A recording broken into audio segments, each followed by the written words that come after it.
శ్రీమాత్రే నమః. అందరికీ కూడా ఆ అమ్మవారి ఆశీస్సులు ఉండాలని మనస్ఫూర్తిగా తల్లిని వేడుకుంటూ ఈరోజు మార్గశిర మాసం పరమ పవిత్రమైనటువంటి ఈ కథను భక్తి శ్రద్ధలతో ఆలకించండి. పరమేశ్వరుడు ఎంతో దయామయుడు. తన భక్తులు అంటే స్వామికి ఎంతో ఆప్యాయత, అనురాగం. తనను నమ్మి కొలిచిన వారు ఈ 14 లోకాల్లో ఎక్కడ ఉన్నా కాని నిత్యము కూడా కంటికి రెప్పలా కాపాడేటువంటి అమృతమూర్తి పరమేశ్వరుడు. స్వామికి తనను కొలిచేటువంటి భక్తుడు పేదవాడైనా కూడా భేదం ఉండదు. మనస్ఫూర్తిగా కొలిస్తే చాలు అనుకుంటాడు పరమేశ్వరుడు. పరమేశ్వరుడు అంటేనే అమితమైనటువంటి ఐశ్వర్యాన్ని ప్రసాదించేవాడు అని అర్థం. ఈశ్వర శబ్దం సకల శుభాలకు సంకేతం. పూర్వం గోదావరి తీరంలో శివదాసుడు అనే ఒక గొప్ప శివభక్తుడు ఉండేవాడు. అతను ఎన్నో చిన్న చిన్న పనులు చేసుకుంటూ కాలం గడుపుతూ ఉండేవాడు. చిన్ననాటి నుండి శివభక్తి పారాయణుడై ఎప్పుడూ కూడా శివనామాన్ని స్మరిస్తూ ఉండేవాడు.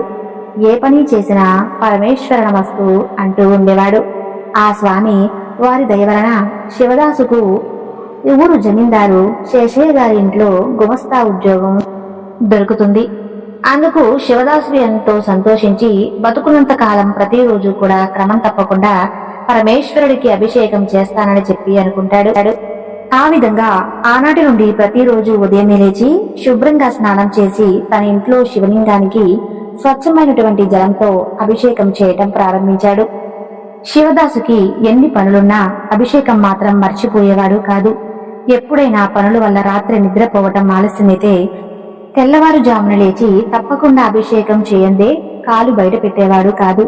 శరీరంలో ఎక్కడైనా కొంచెం నలతగా ఉన్నా ఏమాత్రం లెక్క చేసేవాడు కాదు. అన్నింటికీ కూడా పరమేశ్వరుడే ఉన్నాడు అనేవాడు. అంచలంచలమైన భక్తికి పరమేశ్వరుడు ఎంతో సంతోషించి అతని జీవితం సాఫీగా సాగిపోయే విధంగా అనుగ్రహిస్తాడు పరమేశ్వరుడు. అలా రోజులు జరుగుతూ ఉండగా ఒకనాటి రాత్రి పెద్ద గాలి వర్షం వస్తుంది. రాత్రంతా కూడా కుంభవృష్టి కురుస్తూ ఉంటుంది. ఉదయానికి కూడా ఆ వర్షం తగ్గదు. శివదాసుకు ఆ వర్షాన్ని కూడా లెక్క చేయకుండా కోనేటికి వెళ్లి స్వచ్ఛమైనటువంటి నీటిని తీసుకొచ్చి పరమేశ్వరుడికి అభిషేకం చేసి ఆ తర్వాత నెమ్మదిగా జమీందారు దగ్గర ఇంటికి వెళ్ళాడు. వర్షం జోరుగా పడుతుండటంతో కొంచెం ఆలస్యమవుతుంది. శివదాసును చూస్తూనే జమీందారు గట్టిగా అరుస్తూ, ఎరా ఎందుకింత ఆలస్యమైంది? ఒక్కో రోజు అభిషేకం చేయకపోతే మీ శివుడు ఊరుకోడా అంటూ నానా మాటలు అంటారు. ఆ మాటలకు శివదాసు ఎంతో బాధపడతాడు.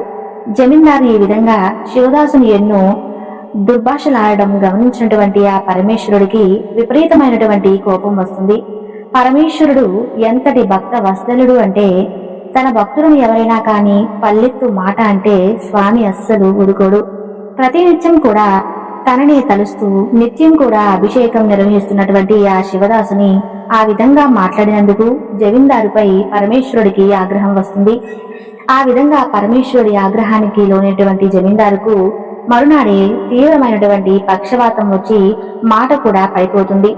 2 రోజులకు కాళ్ళు చేతులు కూడా పడిపోయి మంచం పడతాడు.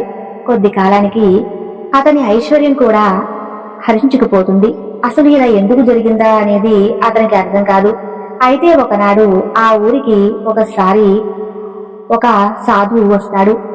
ఆ సాధువు ఎన్నో మహిమ కలవాడని, ఏ జబ్బునైనా నయం చేయగలవాడని జనం చెప్పుకుంటారు.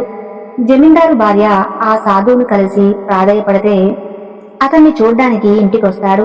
ఒక్కసారి కళ్ళు మూసుకుని ధ్యానం చేసి జమీందారుతో, నువ్వు ఎలాంటి వాడైనా నీవు కొంతకాలం క్రితం పరమేశ్వరుడికి ఎంతో ప్రేమాభక్తుడైనటువంటి శివదాసును అనవసరంగా దూషించావు. ఆయన పరమేశ్వరుడికి ఎంతో ప్రియమైన భక్తుడు. అతన్ని ఆ విధంగా దూషించడం వలన స్వామి ఆగ్రహానికి లోనయ్యారు. అందువల్ల ఈ అనర్థాలన్నీ జరిగాయి అని చెప్పి జమీందారు భార్య వైపు తిరిగి సాధువు చెప్పాడు. అమ్మా, శివదాసు రేపు ఇంటికి పిలిచి అతని కాలు కడిగి పూజించండి అని చెబుతాడు. అప్పుడు పరమేశ్వరుడు తప్పక సంతోషిస్తాడని, ఈ బాధలన్నీ తొలగిపోతాయని చెబుతాడు. ఆ మరుసటి నాడే శివదాసును జమీందారు దంపతులిద్దరూ కూడా వారిని పిలిచి చక్కగా తమ తప్పును మన్నించమంటూ వేడుకుంటారు. అతని కాలు కడిగి ఆ నీటిని ఆ దంపతులిద్దరూ కూడా తలపై చల్లుకుంటారు. అంతే, జమీందారు అనారోగ్యం వంటి రోగాలన్నీ ఒక్కసారిగా మాయమైపోతాయి. సంపూర్ణమైనటువంటి ఆరోగ్యంతో లేచి నిల్చుంటాడు. ఆ దంపతులిద్దరూ కూడా ఎంతో సంతోషించి శివదాస్కు నమస్కరించి పరమేశ్వరుని ఎన్నో విధాలుగా స్తుతిస్తారు. జమీందారు ఆ తర్వాత గొప్ప శివభక్తుడు ప్రతినిత్యం కూడా రామేశ్వరుణ్ణి అభిషేకం చేస్తూ కాలం గడిపాడు. ఆ ఊరిలో చక్కని శివాలయాన్ని కూడా నిర్మించి జీవించి ఉన్నంతకాలం సుఖంగా జీవించి చివరికి ముక్తిని పొందుతాడు. ఇక మరొక చక్కని కథ గురించి తెలుసుకునే ముందు మనకు ఎన్నో సమస్యలు ఇబ్బందులు ఉంటాయి. కాబట్టి ఆ పరమేశ్వరుడి మీదే మీ మనసును మీ యొక్క ప్రేరణను ఏర్పరచండి. ఇప్పుడు మనం చెప్పుకోబోయేటువంటి కథ గోకర్ణానికి సంబంధించినది. గోకర్ణ క్షేత్రం యొక్క ప్రాధాన్యత మనకు తెలియజేయబోతుంది. పూర్వం రావణాసుడు తల్లి కైకసి కైలాసాన్ని పొందగోరి నిత్యం కూడా మట్టితో చేసినటువంటి శివలింగాన్ని పూజిస్తూ ఉండేది. అయితే బలగర్వితుడై రావణుడు అది చూసి శంకరుతో సహా కైలాస పర్వతాన్ని తెచ్చి తన తల్లికి సమర్పించాలి అని అనుకుంటాడు. ఇక అలా అనుకున్నదే తడువుగా అతను కైలాసానికి వెళ్లి తన యొక్క శక్తినంతా కూడా ప్రయోగించి కైలాస పర్వతాలను ఎత్తి తీసుకువస్తాడు. అప్పుడు భూమి మొత్తం కంపించుకుపోతుంది. లోకాలన్నీ కూడా అకాల ప్రళయంతో నశిస్తాయని భావించి అలాంటి ఆపదను నివారించాలి అంటూ పార్వతీదేవి పరమేశ్వరుని ప్రార్థిస్తుంది. అప్పుడు పరమేశ్వరుడు రావణాసురుని కైలాస పర్వతం కింద అణిగిపోయే విధంగా తొక్కుతాడు. అప్పుడు రావణుడు ప్రాణాభయంలో పడి దీనాతి దీనంగా పరమేశ్వరుణ్ణి జపిస్తాడు. కరుణా సముద్రుడైనటువంటి ఆ కైలాసపతి అతని ధ్యానానికి ప్రసన్నుడై రావణాసురుణ్ణి పైకి ఎత్తుతాడు. అప్పుడు రావణుడు రాగయుక్తంగా సుస్వరంగా మధురగానం చేస్తాడు. మనోహరమైనటువంటి అతని గానానికి ప్రతి చెందినటువంటి ఆ పరమేశ్వరుడు అతన్ని ఏదైనా వరం కోరుకోమని అడుగుతాడు.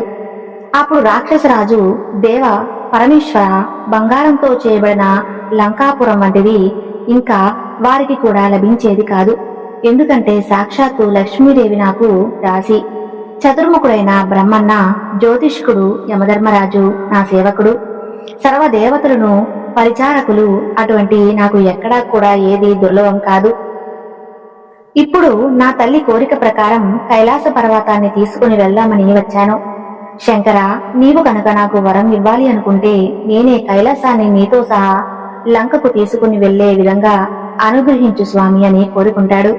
అప్పుడు పరమేశ్వరుడు, ఓ రావణ, నీ యొక్క కైలాస పర్వతంలో నువ్వు ఏం చేస్తావు చెప్పు, దాన్ని మించిన ఆత్మలింగాన్ని ప్రసాదిస్తాను. దాని వలన నీవు నా అంతటి వాడు అవుతావు. నీ లంకా నగరమే కైలాస మంత్రి సురేష్మమవుతుంది అంటూ అతనికి ఆత్మలింగాన్ని అనుగ్రహిస్తాడు. దానిని తీసుకుని సంతోషంతో రావణుడు లంకకు బయలుదేరుతాడు. అయితే అదంతా చూసిన వారి యొక్క వృత్తాంతమంతా కూడా బ్రహ్మకు, శ్రీ మహావిష్ణువుకు విన్నవిస్తాడు. ఆ ముగ్గురు కూడా పరమేశ్వరుడి దగ్గరకు వెళ్లి, ఎంత పని చేశావు స్వామి, రావణునికి ఆత్మలింగాన్ని ఎందుకిచ్చావు, సర్వప్రాణికోటికి కంటకప్రాయుడు, లోక భయంకరుడు అయినటువంటి రావణుడు నియంత్రించేవాడు కావటం తగునా అంటూ వాపోతారు. అప్పుడు పరమేశ్వరుడు అతని గానానికి ప్రవేశించి ఆత్మలింగం ఇచ్చాను. అతను ఇంకా లంకకు కూడా చేరడం ఏదైనా ఉపాయాన్ని ఆలోచించాడు అంటూ శ్రీ మహావిష్ణువు అడుగుతాడు.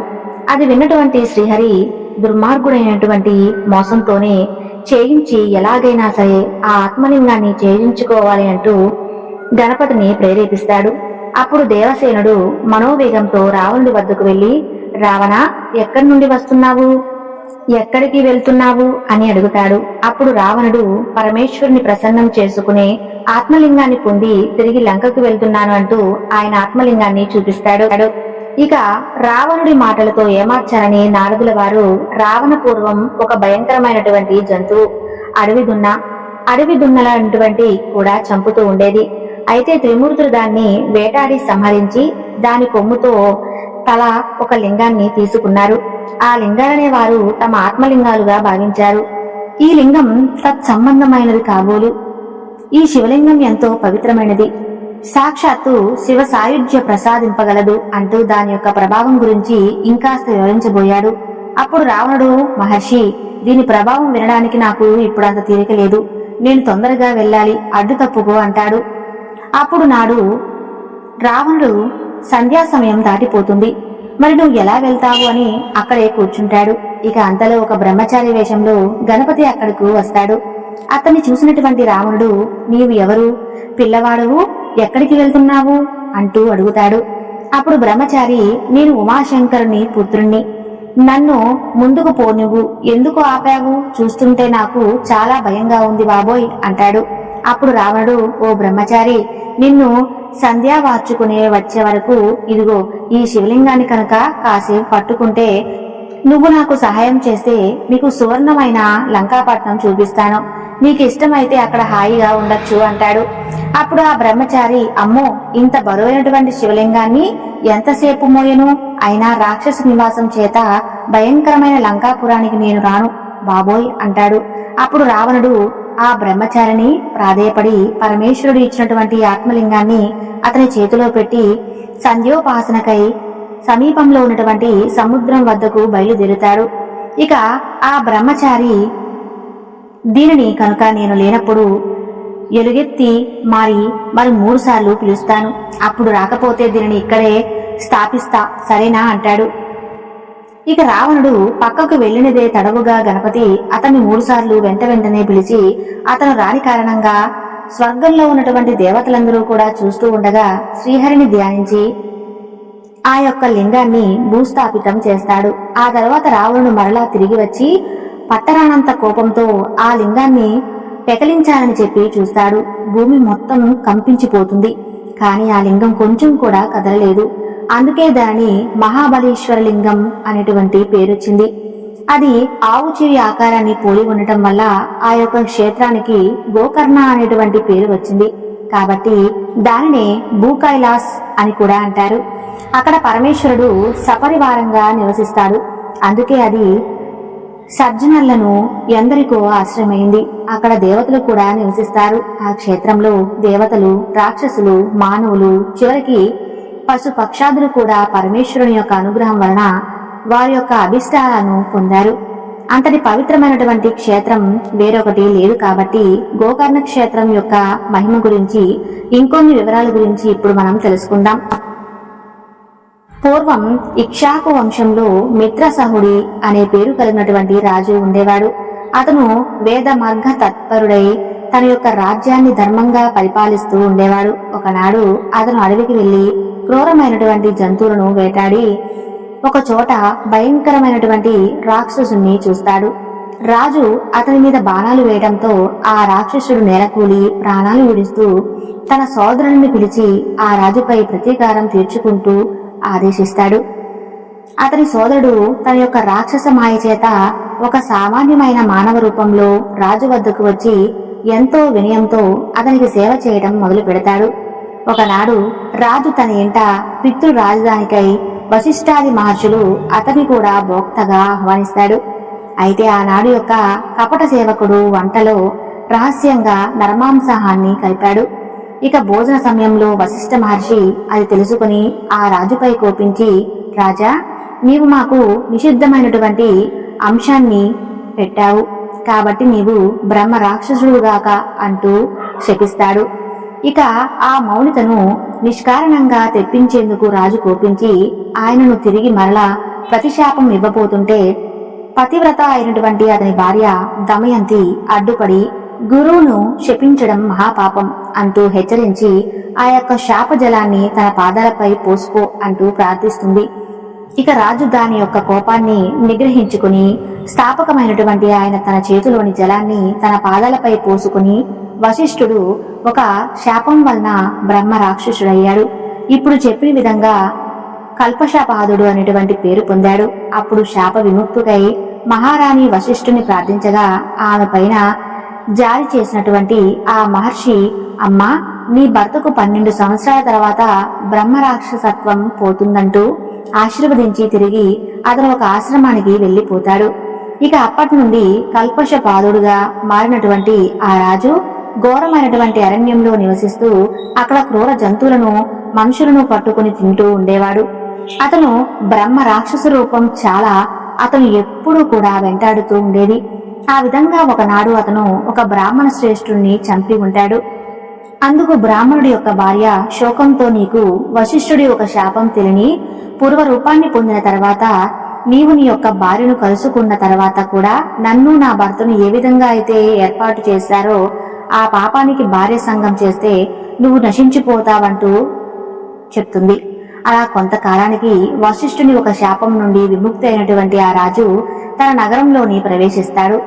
అతని రాక కోసం భార్య ఎంతో ఆతృతతో ఎదురు చూస్తూ ఉంటుంది.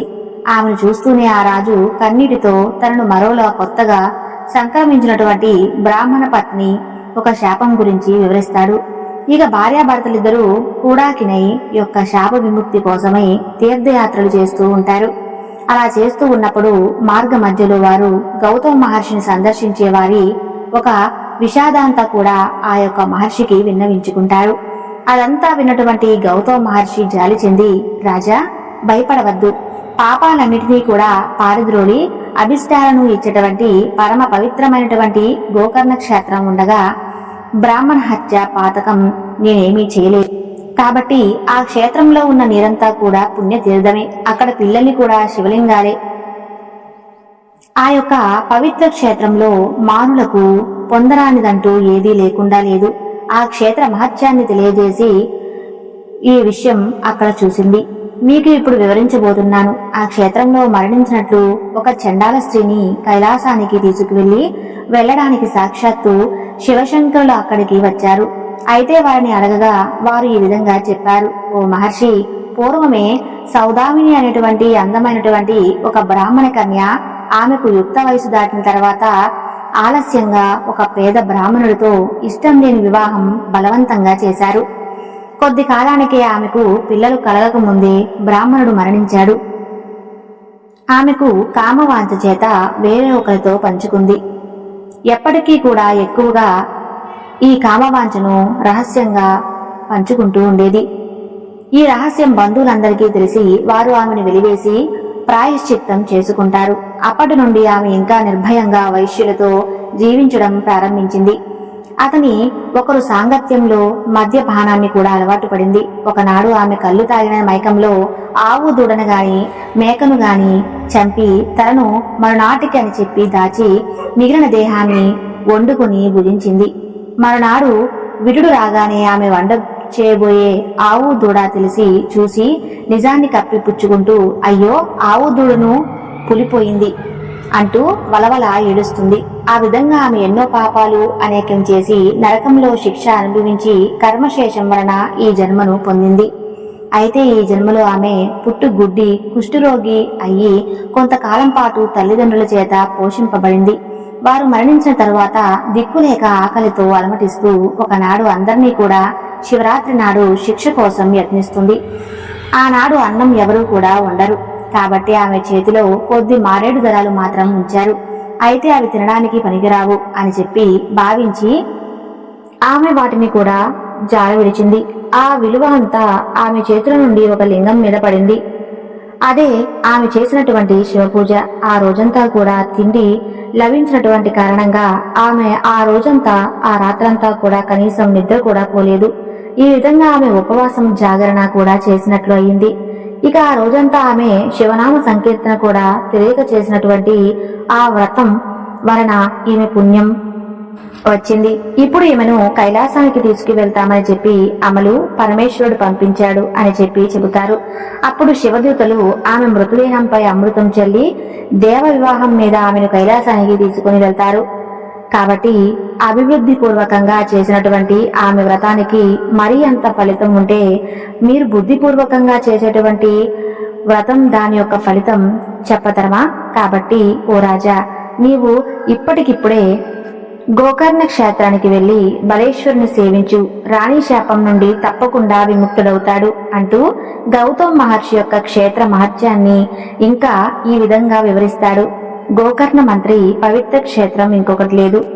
మిగిలిన క్షేత్రాలన్నీ కూడా చంద్రుడు నక్షత్రాలు వంటివి అనుకుంటే, గోకర్ణ క్షేత్రం అనేటువంటి కారు చీకట్లను నశింపచేసేటువంటి సూర్యుడు వంటిది. ఆ క్షేత్ర దర్శన స్మరణ వల్ల కూడా సర్వ పాపాలు నశిస్తాయి. అక్కడ ఇంద్రాది దేవతలు అందరూ కూడా తపస్సు చేసి శివానుగ్రహం వల్ల వారి వారి అభిష్టాలను పొందుతారు.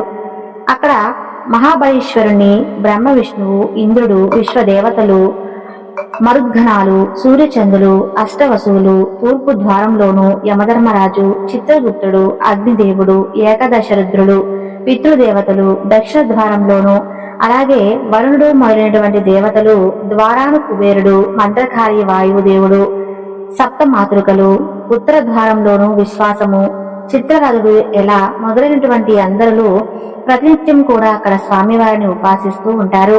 కక్షపుతుడు, అత్రి, వశిష్ఠుడు, కర్ణుడు ఇలా మొదలైనటువంటి మునీశ్వరుడు, కృతాయుగంలో విశ్వామిత్రుడు, జాబాలి భరద్వాజుడితో సహా మొదలైనటువంటి మహర్షులు, సనక సందాది బ్రహ్మమానస పుత్రులు, నరధాది దేవతలు, సిద్ధులు, సాధ్యులు, మునీశ్వరుడు, యతులు నిత్యము కూడా ఆయన ఉపాసిస్తూ ఉంటారు. రావడంతో మొదలు ఎంతో మంది రాక్షసులు కూడా ఆ క్షేత్రంలో తపస్సు చేసి పరమేశ్వరు నుండి ఎన్నో వరాలను పొందారు.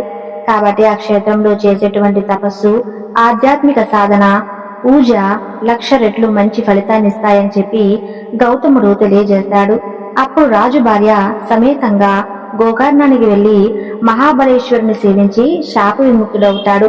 కాబట్టి ఎందరో సజ్జనులకు ఆశ్రమైనటువంటి ఆ గోకర్ణ క్షేత్రం వారి తపస్సు చేత ఇదివరకే పరమ పవిత్రమైంది. అందుకే గణపతి అక్కడ శివలింగాన్ని స్థాపించడం కూడా జరిగింది. అందుకే సాధు జీవులైనటువంటి స్వామివారిని దత్తాత్రేయ స్వామి వారు కూడా శ్రీ పాదస్వామి వారిగా ఆయన క్షేత్రాన్ని దర్శించి అక్కడ 3 సంవత్సరాలు ఉన్నారు. ఆయన క్షేత్ర మహత్యాన్ని తిరిగి మరలా అందరికీ తెలియజేస్తారు. అలాగే గోకర్ణ అనేటువంటి పేరును మనసులో తలిచినా లేదంటే చెప్పుకున్నా చాలు, పరమేశ్వరుని యొక్క అనుగ్రహం సంపూర్ణంగా కలగడమే కాకుండా అనుకున్నటువంటి సకల పాపాలు కూడా హరించుకుపోతాయట. మరి అంతటి పరమ పవిత్రమైనటువంటి గోకర్ణ క్షేత్రం యొక్క ప్రాధాన్యం గురించి ఇప్పుడు తెలుసుకున్నాం కదండి. ఇప్పుడు సాక్షాత్తు పరమేశ్వరుడే ధరించినటువంటి భాష్యం యొక్క మహత్యం గురించి తెలియజేస్తూ అటువంటి ఒక చక్కని కథ గురించి తెలుసుకుందాం.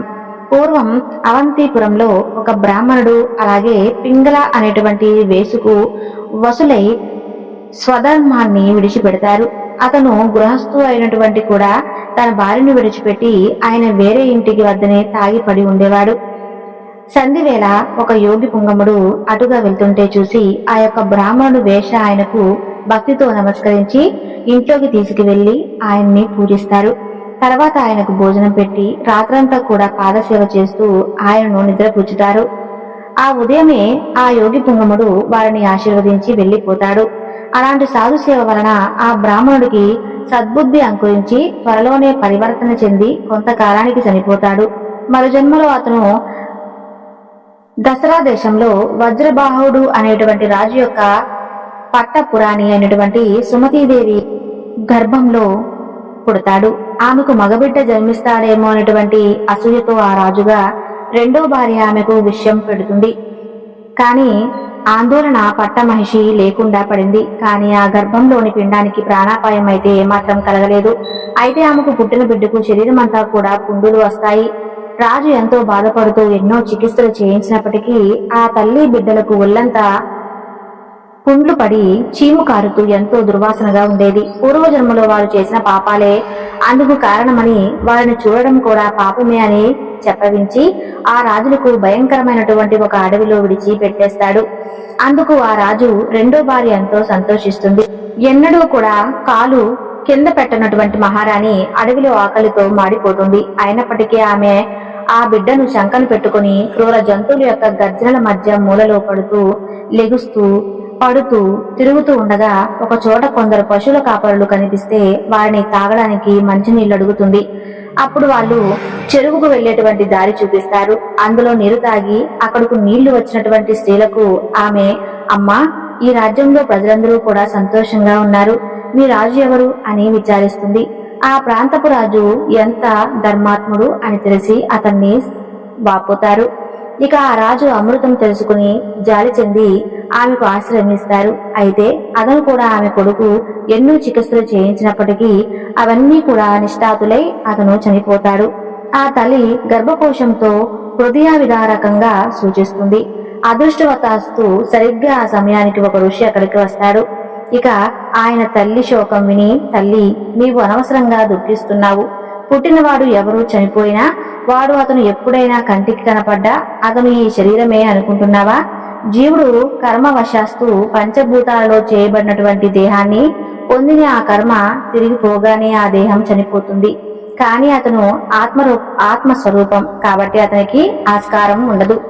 దుఃఖం ఎందుకమ్మా, నీవు బాధపడిన అవసరం లేదు. అయితే నీవు అతను చేసిన కర్మలను అనుసరించి సుఖాలతో కూడినటువంటి జన్మ పరంపర కలుగుతుంది తప్ప నువ్వు బాధపడడం అనవసరం. అందుకే ఈ విధమైనటువంటి మాటలు చెబుతున్నాను. అయితే నీకు ఒక మాట చెబుతాను విను. ఎవరైతే అంటే కర్మను అనుసరించి సుఖాలతో కూడినటువంటి జన్మ పరంపర ప్రతి ఒక్కరికి కూడా కలుగుతుంది. కాబట్టి అలా జన్మించిన వారందరూ ఎప్పటికైనా మరణించాల్సిందే. కాబట్టి వివేకవంతులు జన్మించిన వారి గురించి సంతోషం కానీ చనిపోయిన వారి గురించి దుర్భషలాడడం అంతకంటే నామస్మరణలో అపరాహను సాధించుకోవచ్చు కదా. అలా కాక జీవులకు ఎటువంటి అనుబంధం వాస్తవమైతే వెనుకటి జన్మలో నీవు ఇతనికేమో చెప్పగలవా? ఇప్పటికైనా నా మాట విని ఏదో ఒక ఆమెను మాటలు చెప్పి ఓదార్చాడు. అప్పుడు, ఓ మహాత్మా, నేను మహారాజుకు రాణిను. చివరకు నాకు ఈ గతి పట్టింది. అడవుల పాలైనాను. వాళ్ళందరూ దూరమైన బిడ్డను విడిచిపెట్టలేక భూమిపై చూపిస్తున్నటువంటి చనిపోతే నేను ఏం కావాలి స్వామి? కరుణాకరుడు, మీరు చెప్పినటువంటి తత్వం అంతా కూడా నిజమే. అయితే అగ్ని నాకు ఎలా తెలుస్తుంది చెప్పండి. ఈ కష్ట సమయంలో నాకు పరమేశ్వరుడు వల్లే మీరు నాకు లభించారు. దీనివల్ల నా యొక్క నశిస్తుందో చెప్పండి, నన్ను అనుగ్రహించండి అంటూ బాధపడుతూ ఆ యొక్క ఋషి పాదాల మీద పడుతుంది. అప్పుడు ఆ యోగి కారణాలుడై పిల్లవాడు పూర్వజన్మలో తన యొక్క సేవకుడు అని చెప్పి ఆ ఋషి తెలుసుకుని కొంచెం భస్మాన్ని మంత్రి చేయి ఆయన శవం మీద చెబుతాడు. వెంటనే ఆ పిల్లవాడు లేచి కూర్చుంటాడు. అతను ఎలాంటి వ్యాధి లేకుండా స్వచ్ఛమైనటువంటి శరీరంతో ఉంటాడు. ఆ యోగుడు యొక్క కృపా దృష్టి వలన ఆ తల్లికి కూడా జబ్బు నయమైపోతుంది. ఆ తల్లి సంతోషంతో నమస్కరించగానే ఆ యోగి ఆమె కొంచెం భస్మాన్ని ఇచ్చి మంచిగా ఉండండి అని దీవించాడు.